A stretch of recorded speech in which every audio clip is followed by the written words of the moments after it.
Hi, action recap here. Today I am going to explain a sci-fi thriller film called Blindness. Spoilers ahead. Watch out and take care.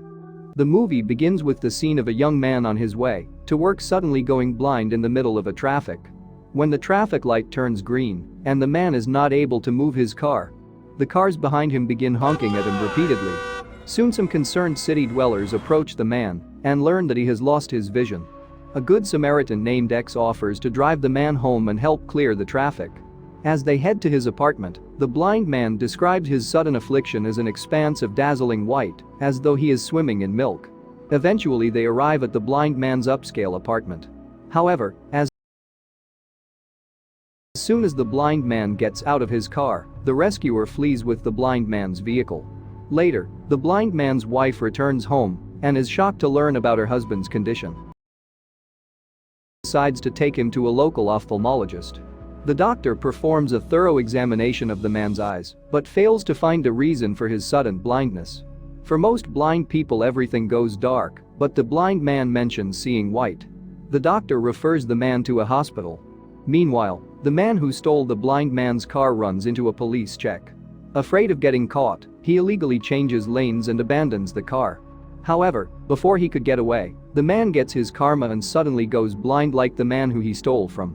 At home, the doctor tells his wife about the strange illness. After eating the dinner that she makes for him, the doctor stays up late to research the condition. By the next morning, two more people become victims of the illness, a local prostitute who always wears dark glasses and the doctor himself. The doctor's wife tries to examine his eyes, but he pushes her away, afraid of infecting her with the condition. However, she refuses his attempts to keep her at arm's length and promises she will be safe. In various locations of the city, several more citizens are struck blind, causing widespread panic. The government takes cognizance of the situation and prepares a quarantine facility in a local derelict asylum. A crew wearing hazmat suits arrives outside the doctor's home to pick him up. Worried about him, the doctor's wife climbs into the van with him pretending to be blind to accompany him into isolation. The facility has been divided into multiple wards, and each ward must elect a ward captain to represent them and communicate with the outside world. The woman who wears dark glasses, the first blind man, the car thief, and a young boy join the doctor in his ward. The first blind man quickly recognizes the car thief's voice, and a fight breaks out between the two. The doctor breaks them apart and effectively assumes the role of the ward's captain. The doctor's wife teaches the blind how to navigate in the corridors. More blind people join the doctor's ward, including the first blind man's wife. With the number of infected people rapidly increasing, in a due course of time, more and more people are crammed into the same facility, way beyond its capacity. The overcrowding and neglect from the government causes the hygiene and living conditions in the facility to deteriorate rapidly. The walls and the floors soon become caked in filth and feces. People become increasingly hopeless. Anxiety over the availability of food, caused by irregular deliveries, undermines the infected people's morale.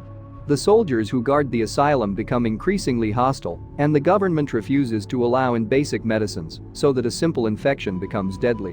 One day, the doctor's wife meets an old man with an eye patch in the facility.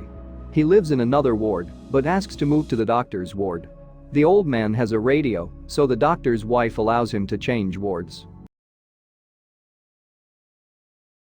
Sickness has spread all around the world, with hundreds of cases being reported every day. The governments around the world held countless seminars and roundtable talks on the situation, but couldn't find a solution. Things quickly went out of control, and the outside world has come to a halt. One day, while delivering a new batch of infected people to the facility, a blind man wanders away from his group and gets mercilessly shot by the soldiers. Panic ensues and two other people get killed in the resulting stampede. The next day, the soldiers callously toss a shovel over the wall that surrounds the quarantine facility and order the infected people to bury the corpses of the people killed the other day. The doctor proposes that they divide the work. People of Ward 3 are not pleased with the idea and they refuse to take responsibility for people they don't even know. The doctor clashes with their leader, who declares himself as the king of Ward 3. Over the course of the next few days, the thief, who is no longer able to walk because of an infection, finds out the truth about the doctor's wife. He confronts her about it and pleads with her to help him escape so he could get his infection treated. However, the doctor's wife dismisses him and tells the thief attempts to flee the facility that night but ends up getting shot dead. The doctor's wife feels she is responsible for the thief's death, but the doctor tells her that she is already doing everything she can. When she continues to insist that she should have come clean about her eyesight, the doctor gets upset with her and tells her that she is already acting like everyone's mother and she doesn't need to do more. The king of Ward 3 and his men hold everyone at gunpoint and take control over the food that the government delivers. He orders everyone to hand over their valuable possessions to him in exchange for rations. The infected reluctantly relinquish their valuables with which they had sentimental values attached in exchange for food which is way less than they used to get before. Moreover, due to frustration of being unable to take care of himself and a feeling of helplessness, the doctor and his wife continue to drift apart. After finding the doctor upset, the woman with the dark glasses comforts him and tries to cheer him up. One thing leads to another, and the doctor and the woman end up having sex. Both immediately regret it, even more so when they realize that the doctor's wife witnessed their entire tryst. The woman apologizes to his wife and learns about her eyesight. The next day, the king of Ward 3 demands women in exchange for food. People refuse to comply, and 3 days pass by. The doctor's wife asks the soldiers outside for food, but they tell her that they have already received food for the week and the responsibility of distribution is solely on the people inside. Desperate for food, people begin debating whether they should comply with the Ward 3's demands. They ask the doctor for advice. He tells them that he is in no place to guide them and asks them to do whatever they feel like doing. One by one, the women volunteer to be sex slaves for the men in the Ward 3, and the king of Ward 3 forces himself on the doctor's wife. One of the women is brutally beaten to death by her tormentor. The next day, the Ward 3 men take the women of Ward 2. A Ward 3 man taunts the doctor's wife on his way back, which makes her snap.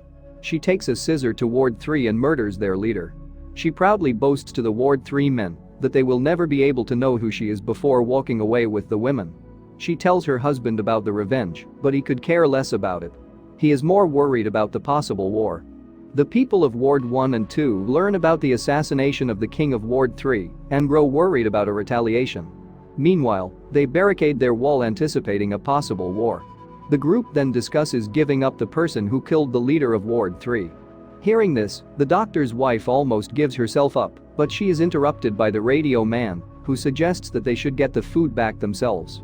In this way, the group plots a plan to fight back. One of the girls from Ward 1 sneaks into Ward 3 and lights a chair on fire. This gives Ward 1 the opportunity to approach Ward 3 with weapons. However, the fire has spread to all wards, and chaos ensues. Everyone goes outside and the doctor's wife calls out to the guards, but finds out that no one is there. She then finds out that the doors are unlocked, and everyone finally leaves the place. As they walk around the city, they notice how far society has fallen and witness the devastation around them. Blind people roam the streets and everything looks grim. Eventually, the doctor and his wife head out to salvage supplies. The doctor tries telling his wife that he misses her, but she remains cold and ignores his sentiments. The wife then enters a supermarket but finds that all the racks are empty and people are going paranoid with hunger.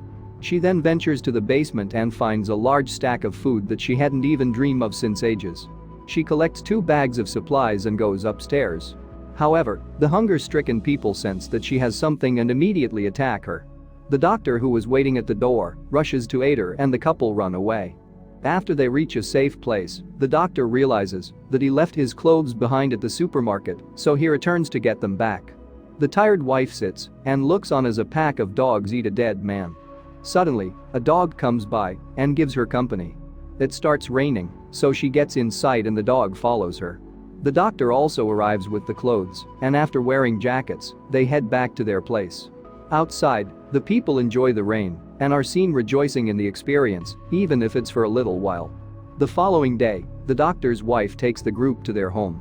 Fortunately, no one had invaded their home, and it looks intact. She then cleans up the messy place in order to make everyone feel at home. There, everyone is seen helping each other, as if they are one big family. The 3 women later take a shower, where they are laughing and enjoying the experience. The doctor's wife describes the women to them as they haven't seen themselves in a long while. Later that night, the radio man expresses his happiness on the fact that he has met a lot of good people during these critical times. He also continues by saying that they can live together like this for a long time. During dinner, the doctor's wife cheerfully describes the items and their locations on the table, and the group has an awkward cheers which they laugh at. That night, the doctor and his wife finally make love, and he explains how much he loves her. The following morning, the doctor's wife wakes up early and makes her special coffee for everyone. Suddenly, the first man starts seeing everything around him. Mixed with feelings of shock and joy, he exclaims that everything is very beautiful. He then goes around the house, greeting everyone with happiness. Everyone is extremely happy at the new revelation, thinking that it's only a matter of time before their sight is back as well. Subscribe for more videos like this, turn on the notification, and leave a like to help the channel out. Thanks for watching.